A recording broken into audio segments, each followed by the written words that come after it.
property market continues to evolve from affordable to prime and beyond, alongside the changing lifestyles, shifting financial objectives, and diverse preferences of people looking to buy and invest in this sector.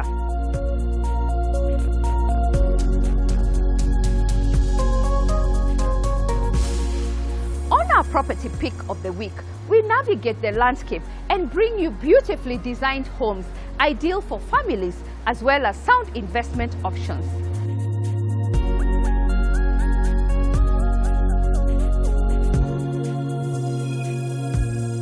Last week, a state-of-the-art lighting center, Vish Electric, was launched in Westlands. Stay tuned for a sneak peek of the new premises and hear what professionals have to say about the products.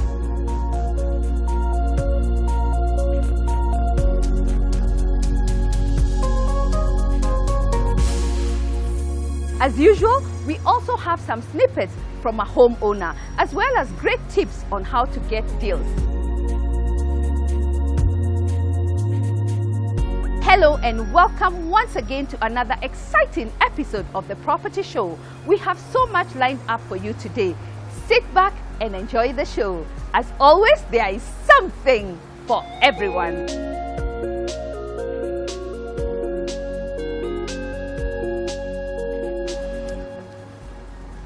When it comes to buying a home, today's property buyer is more discerning, demanding, and sophisticated. In fact, many people are looking for a home that can help them create a certain lifestyle.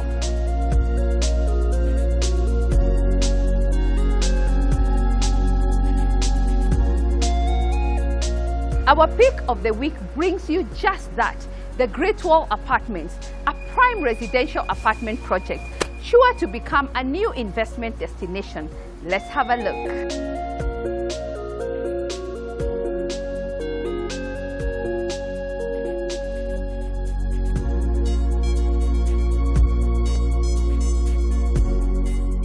Great Wall Apartments Phase 2, comprising of 2 and 3 bedrooms, is a modern development in a premier location with easy access to Nairobi's growing infrastructure. The development is located in Mulolongo along Beijing Road. Accommodation for Great Wall Apartments includes spacious lounge, kitchen is fitted with MDF cabinets, colored ceramic floor tiles, inbuilt wardrobes in all the bedrooms, master ensuite with walk-in closet, and self-contained servant quarters. Salient features include tarmacked roads, children play area, secure ample parking for residents and visitors, underground water tank, freshwater borehole, and wastewater treatment plant.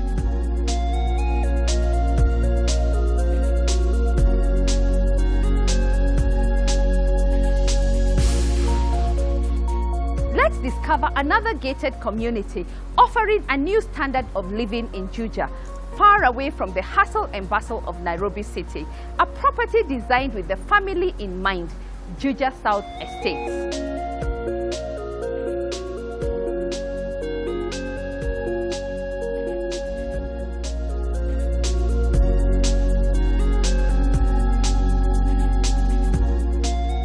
Juja South Estate is located in the refreshing and natural landscapes of Juja with stunning views of Kilimambogo set on 30 acres of flat land. The pristine development will consist of 81 3- and 4-bedroom townhouses with DSQ and 176 2- and 3-bedroom apartments and penthouses. The completed Phase 1 consists of 32 3- and 4-bedroom townhouses and 80 apartments and penthouses. The design and concept leads to masterpiece development that has been excellently designed to benefit from natural environment. Accommodation includes lounge cum dining, kitchen with ample storage cabinets, master ensuite, and DSQ for the townhouses. Amenities include landscape gardens, boundary wall with electric fence, children's play areas, gym, swimming pool and clubhouse, shopping complex, Cabro paved driveways, borehole and county council water, ample parking, and enhanced security. The 4-bedroom townhouse has a plinth area of 205.2 square meters, while the 3-bedroom has a plinth area of 193.6 square meters. The 2-bedroom apartment has a plinth area of 88 and 91 square meters, and the 3-bedroom penthouse enjoys a plinth area of 172 square meters.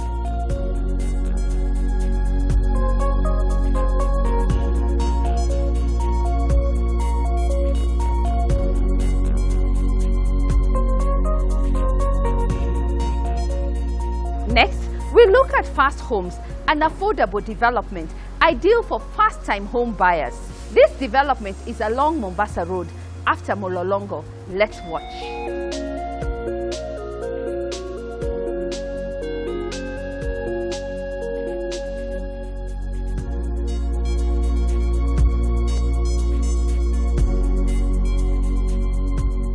First Homes.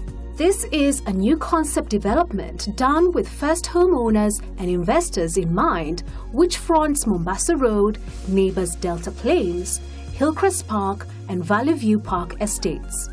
The units provide a great chance for investors looking for reasonably priced apartments in a serene and secure gated community.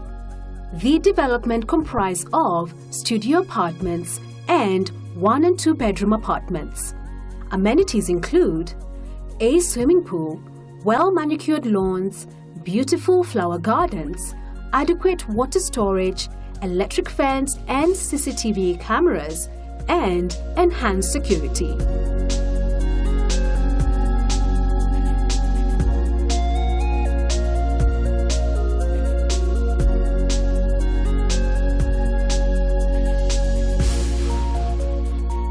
Drop us an email or visit our offices to find your dream home from our extensive property listing. We are constantly expanding our footprint, identifying top investment destinations just for you.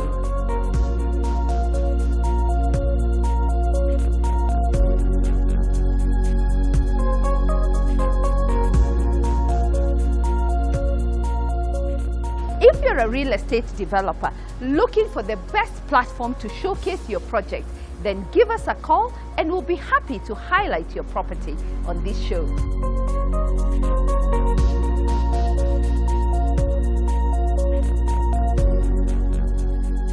Next, let's hear The Changing Culture by Kenya Power. Interesting.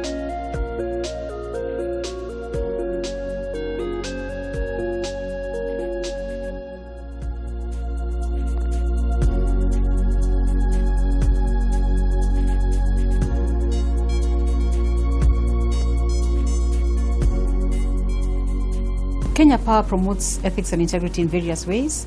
Our key strategy is sensitization. So we do this by creating awareness through various programs, through articles in the magazines, and getting to the stakeholders in the forefront. It's a three-pronged approach whereby we believe in prevention being the first one, deterrence being the other one, and education being the third one. It is true that ethics and integrity cuts across all organizations, and for that we have taken it head on. We have put it on the forefront to make sure we embed the culture in all our processes so as to protect our balance sheet, our stakeholders' investments, and also to deliver to the people what we promise we're going to deliver. We follow the three-pronged approach, really, which is basically deterrence, prevention, and education. Allow me, if I can just give you a few highlights on the three aspects. Deterrence, we mean that, as the word suggests, we deter from action from happening. This means that we take extra measure to make sure corrupt activities are not in place. This may be in terms of audit, pointing out the loopholes that would come about. Maybe one just leaving their password around. Maybe the keys to our vehicles just being left in the engine and the driver walks away. And maybe even the motorcycles, our meter readers not locking the cycle and just walking away.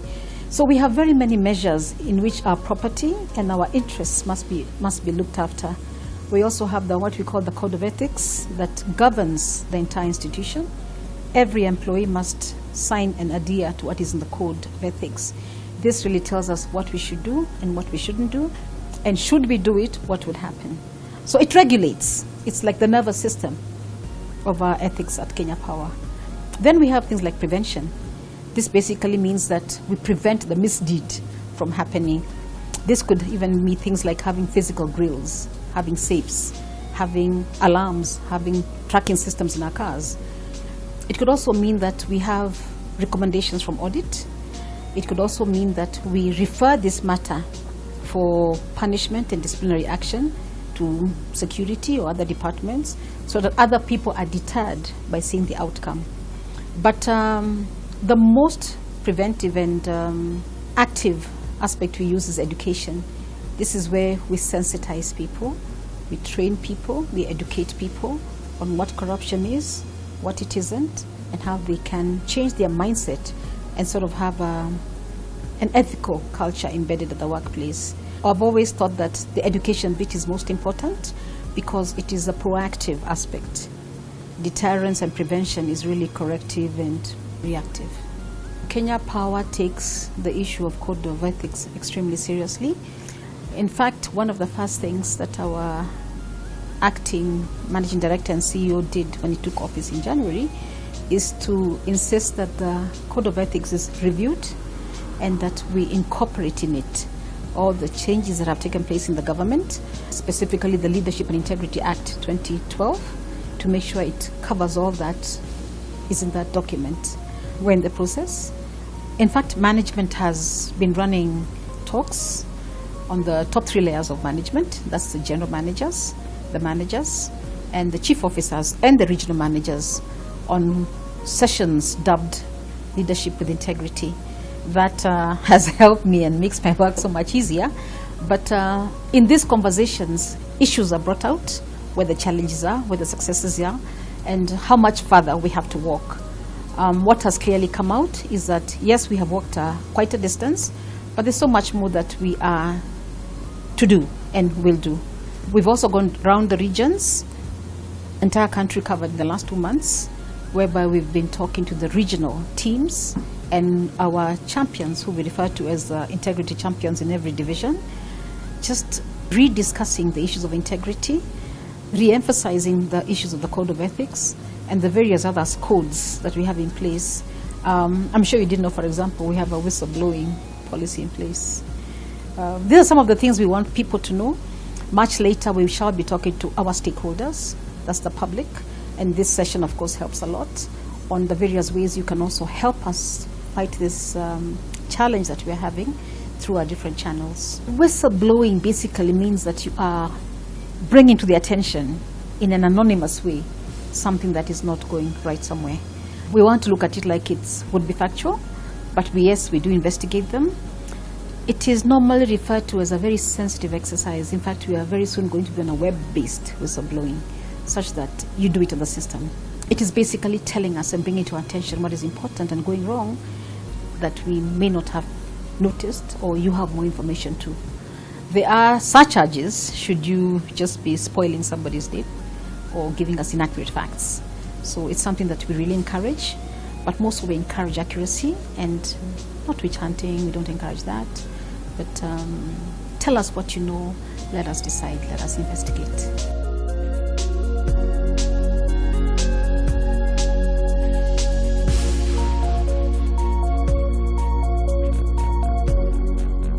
Next, the accessory spot with Manzil Designs, who handle every aspect of a project from concept to finishing touches. Let's hear more.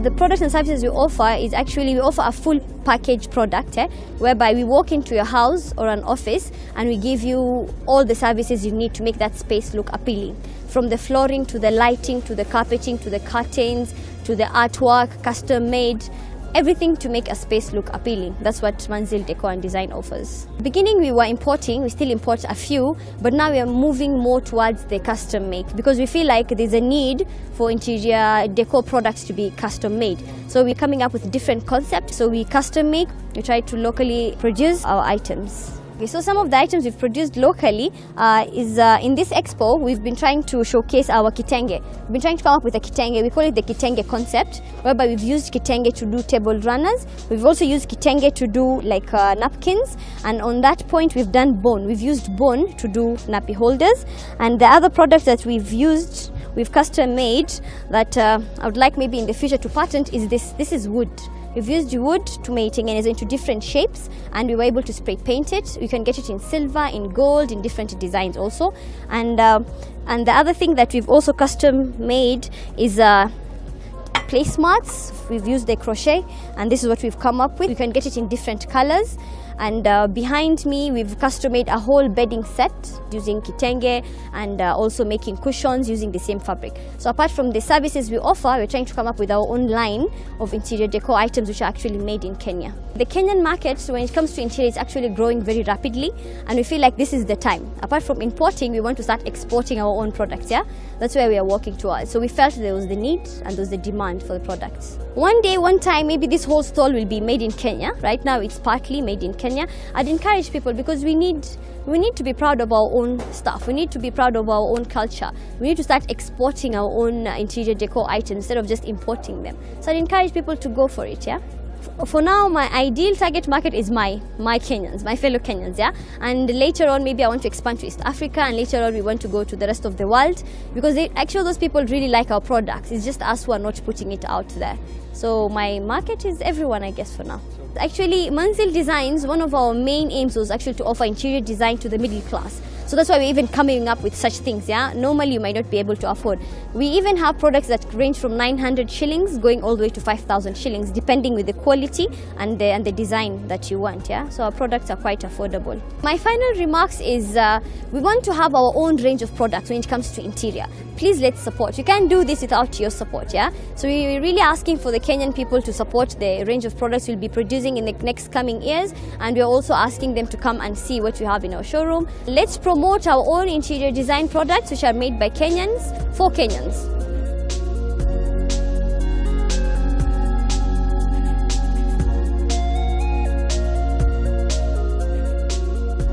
The accessory spot covers endless options for those who love style and interiors.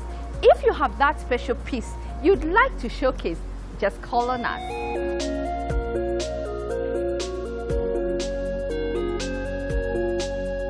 After the break,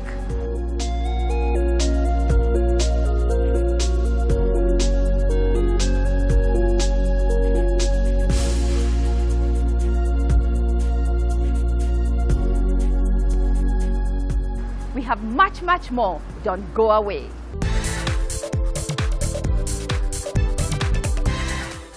Welcome back. You're watching The Property Show. Property News is our new segment highlighting events taking place in this sector.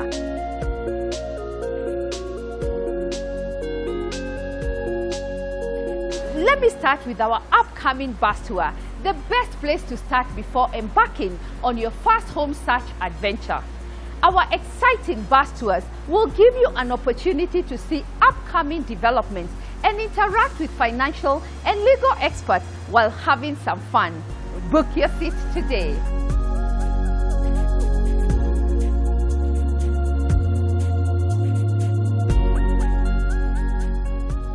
Next, let's shift gears to an exciting event hosted by the East Africa Property Investment Summit, dubbed Unlocking East Africa's Potential. This summit brought together investors, developers, retailers, and financial institutions, plus other industry players. Let's take a look.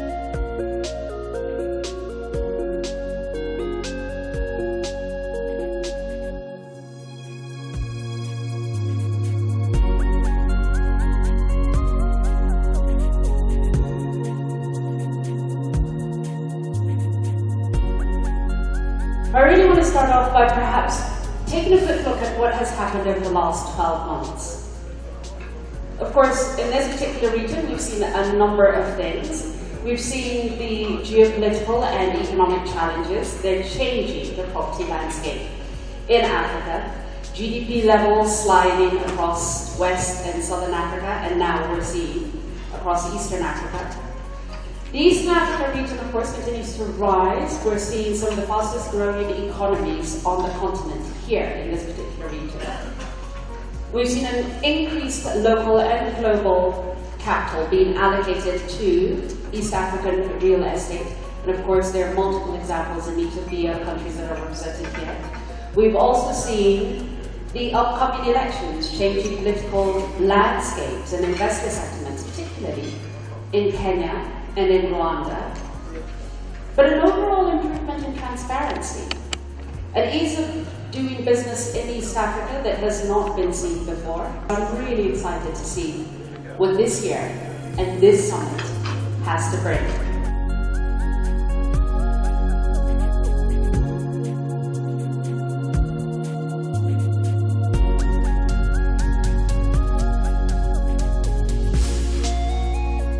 The East African community has five economies. I usually like telling people that the EAC is not a country.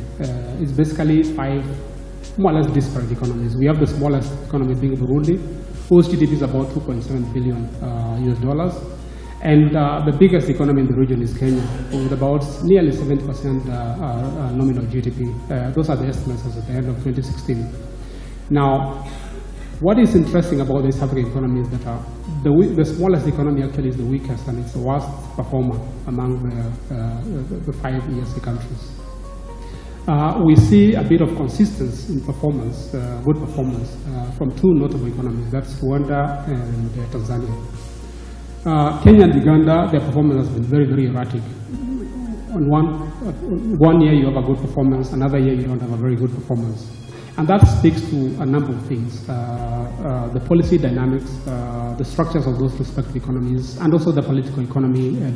So when you're reflecting about the growth dynamics in the regional economy, you need to look at what's happening at the EAC level collectively and what's happening in the individual economies. We all know that the EAC is a very ambitious regional bloc. We now have a new member called South Sudan. Of course, it has its own challenges. But I think the fact that we've moved quickly from what we can call a customs union into a common market, and we have an aspiration to moving into a monetary union within a given timeline, just tells you the aspiration and the ambition of the region.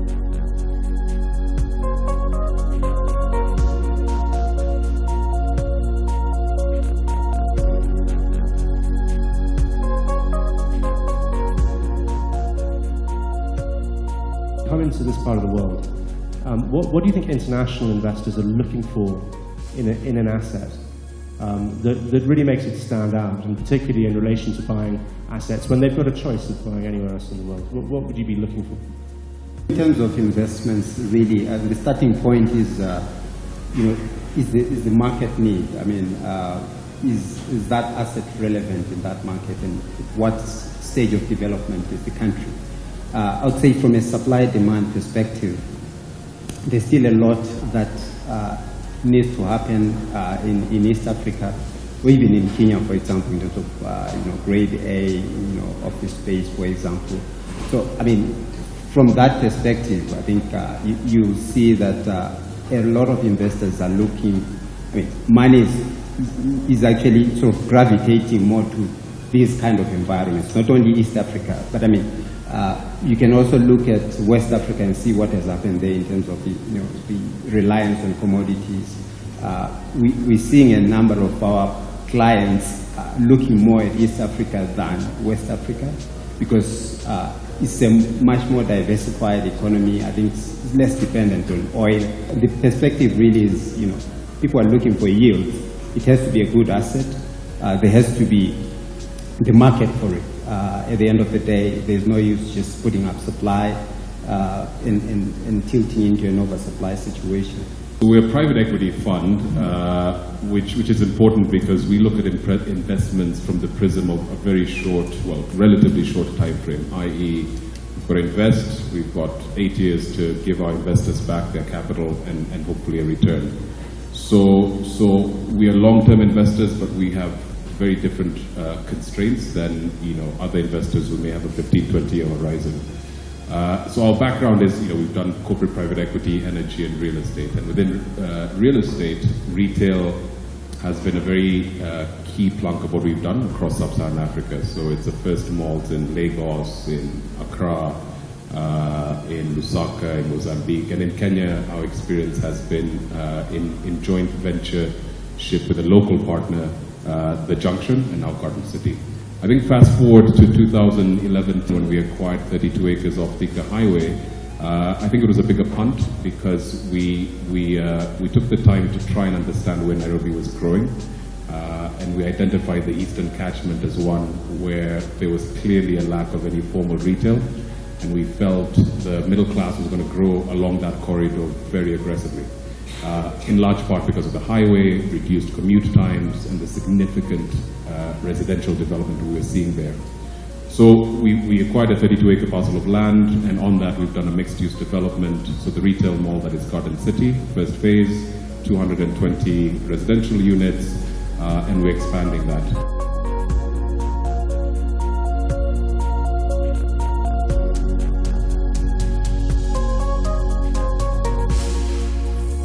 So the answer to green buildings, the tools themselves help you know what a green building is.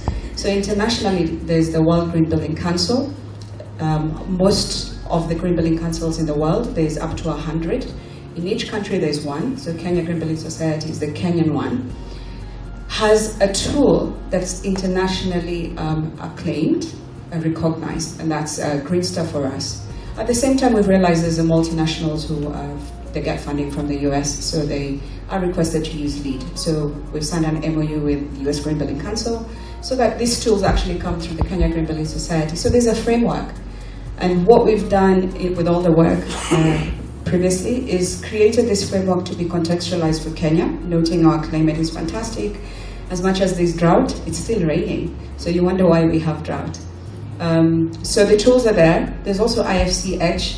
We signed the MOU 2 weeks ago with IFC. So there's a tool that's available that actually quantifies in your design. If you save 20% water, we know what the baseline is, so that it's actual figures, and we can link it to the finances that you get back during operational stage.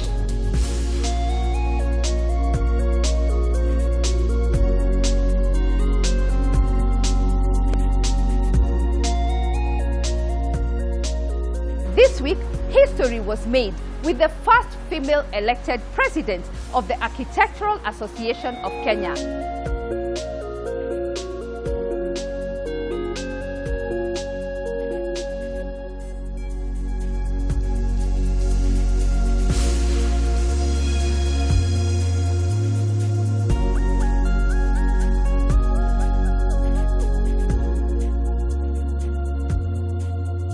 Emma, I think, is absolutely up to the job, and it is an honorable job. It is a big responsibility. As I said, it's a serious business. I'm sure you'll be fine. Don't call me for another 1 month. Find your own way. Ladies and gentlemen, this is the President's medal in the Architectural Association of Kenya. It may be small, it may not look very impressive, but I think it is an extremely important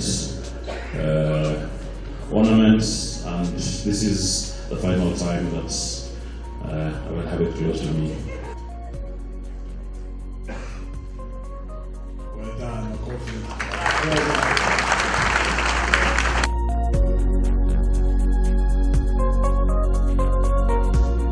Our theme is looking back and moving forward. So after 50 years, we're taking stock of where we are now as an association, as professions in the built environment, that is architects, engineers, town planners, quantity surveyors, among others, and taking stock and seeing what have we achieved in the last 50 years and what do we plan to achieve.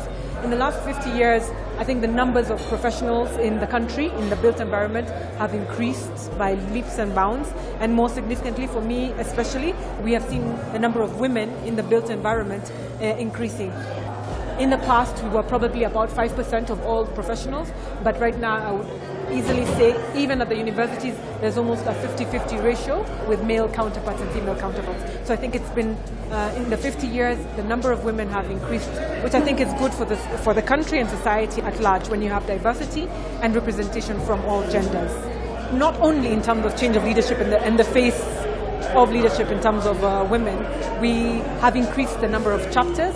We started with 4 chapters and now we have 7 chapters. So there are new professions that have come into the industry, and we're even foreseeing more professions as work becomes more specialized as an association. In built environment, in general, not only as an association, the last 50 years have been very significant. The population of Kenya has doubled, and there's been a lot of pressure on our urban areas. So we've seen sort of a decrease in the quality of construction that is put out. Just in the 80s and 90s is when we saw a rise in informal settlements, and really housing has become a great challenge. So on the downside, we're seeing our urban fabric, our built environment could do better in terms of quality. 50 years ago, hearing of a collapsing building was a very, very rare phenomenon, but now almost every 3 months, every quarter of the year, there's always a sad incident of collapsing building and loss of life. So there's something there for us as professionals, as practitioners in the built environment, to really look back and see what are we doing wrong that we were not doing wrong 50 years ago. But all hope is not lost. I think there's also a lot, just as I had highlighted, in the numbers of members of our association. It started with 22 and now we're 2,000 strong in terms of members. The real estate industry right now is quite vibrant, and we see with the demand, with the growth in the economy and expansion of the middle class, we're seeing a lot of uptake of a lot of new developments. So it's very vibrant. This year, things may slow down a little bit because of the election and also because of the cap on the interest rates. But still very, very optimistic. We cannot compare to times gone by in the 90s where things were almost at a standstill. So it is a bright, bright, bright future, but a challenge to us as professionals is to maintain a very high standard and quality of construction.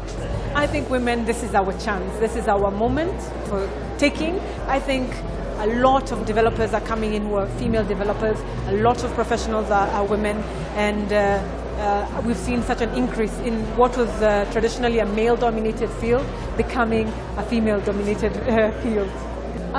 Well, it's just to thank the membership of the Architectural Association of Kenya for entrusting me with this role. I do not take it lightly. I see myself really as a model to also other young female professionals in showing them that leadership, this is their time for leadership, and there is nothing they cannot do. So it's a great privilege that I've been able to sort of break this glass ceiling for many others. So as a parting shot, I look forward to serving the association. I look forward to growing the association by leaps and bounds in terms of membership, in terms of programs, and in terms of contribution to community at large.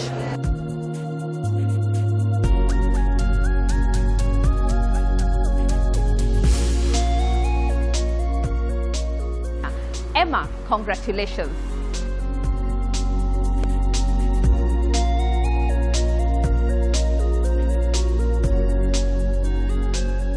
Finally, last week, a state-of-the-art lighting center, Fish Electric, was launched in Westlands. Let's hear what the professionals had to say about their products.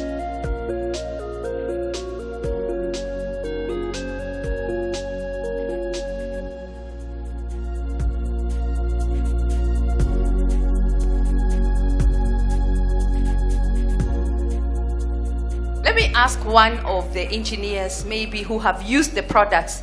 Let me give it to Engineer Getao.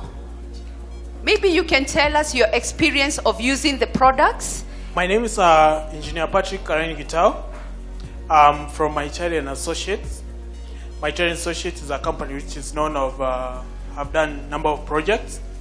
And out of my own experience as a project engineer in the company, I've used Havel, me and my colleagues. And the best thing about Havels is that they are cost friendly.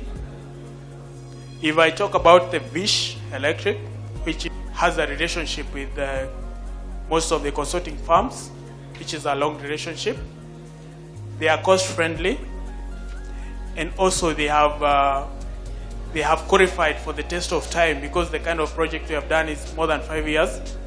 And we have worked in a number of projects like Lunda View Apartments. We have worked on Temus which are projects which are known by people. And as I can confirm, we are proceeding with a number of projects which are working with Havels hand in hand. Thank you very much. Anthony, I can see you. You can give us your opinion. We've worked with Vish Electric. There's some hotels that we've done, and so far so good. That the main issue, the main thing that impressed me with Vish Electric is their support service. 1 year or 2 years down the line, they're still willing to cooperate and give us spares, maybe give us maybe like bulbs that have blown off. We are very appreciative of that. And on Havels, we've used Havels consumer units, and our clients are very appreciative of Havels products. And we look forward to working together with Havels under Vish Electric.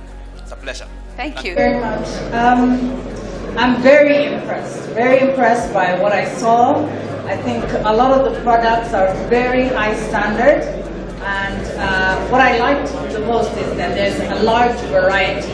So when you're talking to customers, you have a large variety for them to pick from. And I also went around, if you saw me, I was tapping on the light fixtures to see the kind of material they're made out of. So I can say that I think they're all very good quality products.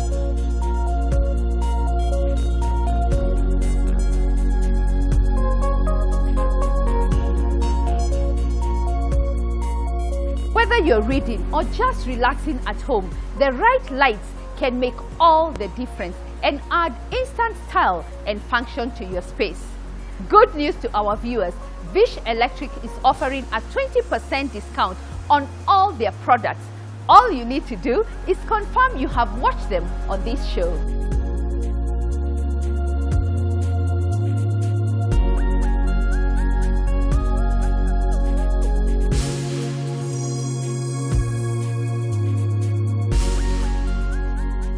It's that time we knock at another door for an inspiring home ownership story.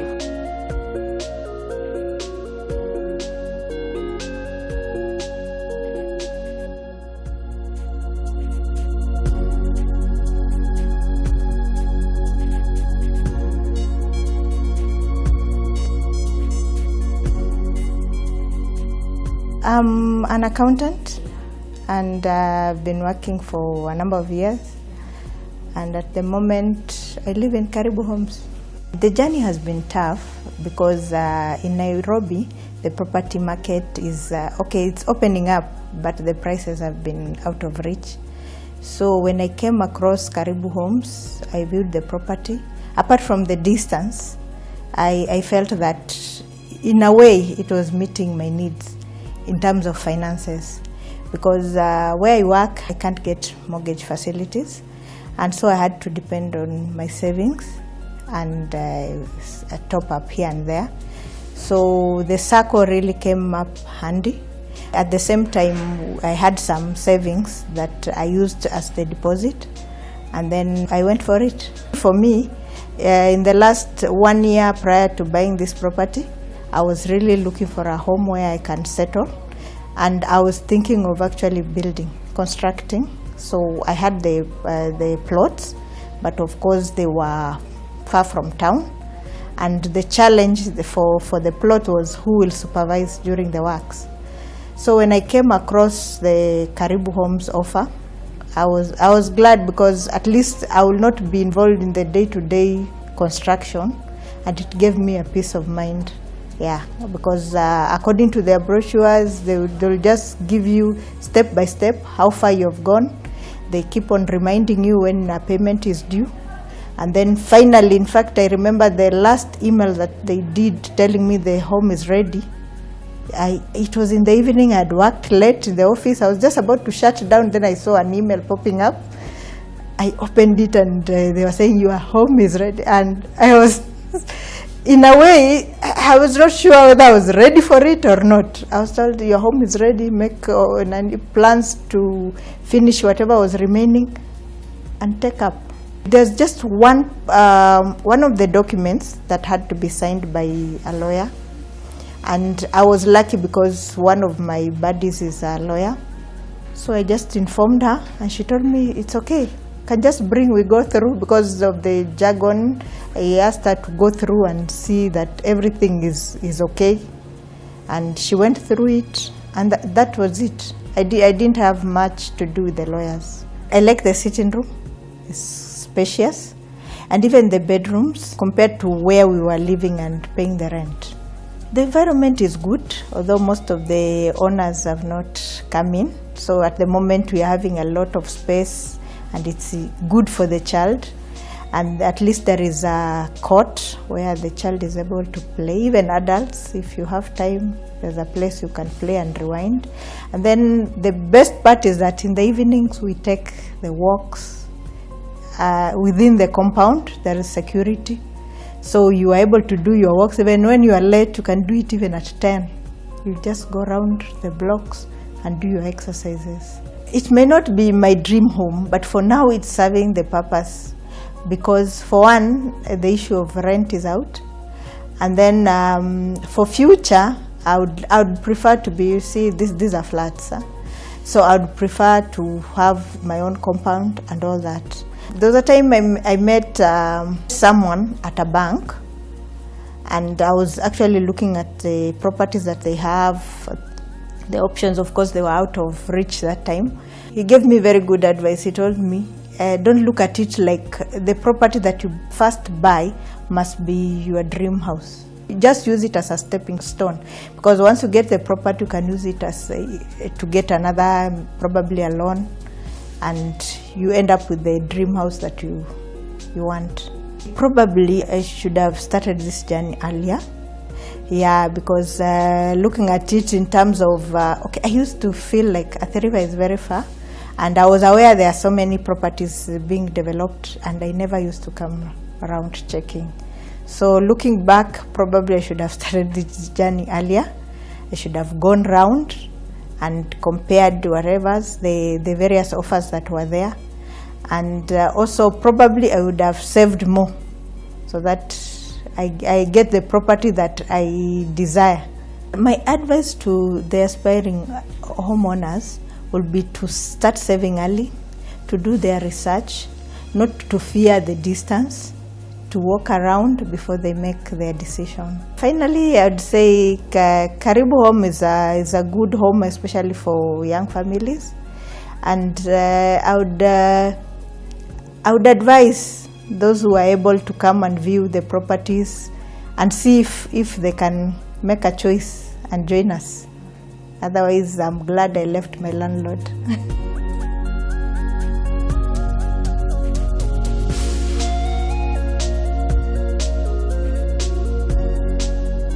Would you like to share your home ownership journey, challenges along the way, and the excitement? Just call on us and let's have chai and inspire the next homeowner.